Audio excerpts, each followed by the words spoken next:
ওম শান্তি। 19 ছেপ্টেম্বৰ 2024 সাকাৰ মহাবাক্যৰ সম্পূৰ্ণ সাৰ কথা। মৰমৰ সন্তানসকল, তোমালোকৰ কাম হৈছে নিজে নিজৰ সৈতে বাৰ্তালাপ কৰি পাৱন হোৱা। অন্য আত্মাসকলৰ চিন্তনত নিজৰ সময় নষ্ট নকৰিবা। প্ৰশ্ন: কোনটো কথা বুদ্ধিত উদয় হৈ গ'লে পুৰণা সকলো অভ্যাস দূৰ হৈ যাব? উত্তৰ: আমি বেহদৰ পিতাৰ সন্তান, গতিকে বিশ্বৰ মালিক হৈ গ'লো। আমি দেৱতা হ'ব লাগে। এইটো কথা বুদ্ধিত উদয় হৈ গ'লে পুৰণা সকলো অভ্যাস দূৰ হৈ যাব।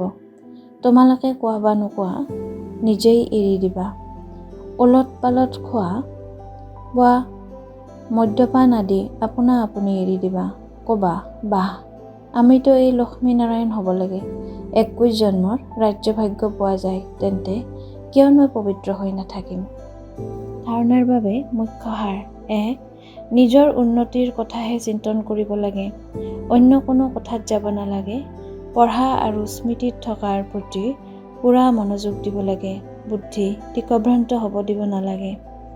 2. পিতা এতিয়া পোনপটীয়াকৈ আহিছে, সেয়েহে নিজৰ সকলো যুক্তিৰে স্থানান্তৰ কৰি দিব লাগে। পতিত আত্মাসকলৰ সৈতে লেনদেন কৰিব নালাগে। সন্মান সহকাৰে স্বৰ্গলৈ যোৱাৰ বাবে পবিত্ৰ নিশ্চয় হ'ব লাগে। বৰদান: মন আৰু বুদ্ধি ব্যৰ্থৰ পৰা মুক্ত কৰি ৰাখি ব্ৰাহ্মণ সংস্কাৰ ধাৰণ কৰোঁতা শাসক হোৱা। যিকোনো সৰু ব্যৰ্থ কথা, ব্যৰ্থ বাতাৱৰণ বা ব্যৰ্থ দৃশ্যৰ প্ৰভাৱ প্ৰথমে মনৰ ওপৰত পৰে, তাৰ পাছত বুদ্ধিয়ে তাক সহযোগ দিয়ে। মন আৰু বুদ্ধি যদি সেইদৰে চলি থাকে, তেতিয়া সংস্কাৰ গঢ় লৈ উঠে। সেয়েহে ভিন্ন ভিন্ন সংস্কাৰ দেখিবলৈ পোৱা যায়, যিবোৰ ব্ৰাহ্মণ সংস্কাৰ নহয়। যিকোনো ব্যৰ্থ সংস্কাৰৰ বশ হোৱা, নিজৰ সৈতে যুদ্ধ কৰা, বাৰে বাৰে আনন্দ নাইকিয়া হৈ যোৱা, এয়া ক্ষত্ৰিয়বোধৰ সংস্কাৰ।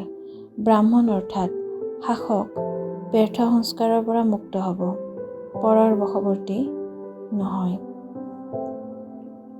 শ্লোগান: মাষ্টাৰ সৰ্বশক্তিমান তেওঁই, যিয়ে দৃঢ় প্ৰতিজ্ঞাৰে সকলো সমস্যা সহজে অতিক্ৰম কৰি লয়।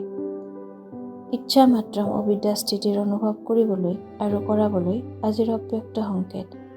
তোমালোক সন্তানসকলৰ যিমানে সকলো কামনাৰ পৰা উপৰাম হৈ থাকিবা, সিমানে সকলো কামনা সহজে পূৰ্ণ হৈ গৈ থাকিব। সুবিধা নিবিচাৰিবা, দাতা হৈ দিয়া। কোনো সেৱাৰ প্ৰতি বা নিজৰ প্ৰতি অৱলম্বনৰ আধাৰত নিজৰ উন্নতি বা সেৱাৰ আধাকল্প সফলতা প্ৰাপ্ত হৈ যাব। কিন্তু আজি মহান হবা, কাইলৈ মহানতাৰ তৃষ্ণাতুৰ আত্মা হৈ যাবা। সদায় প্ৰাপ্তিৰ ইচ্ছাত থাকিবা, সেয়েহে ইচ্ছা মাত্ৰম অবিদ্যা হোৱা। ওম শান্তি।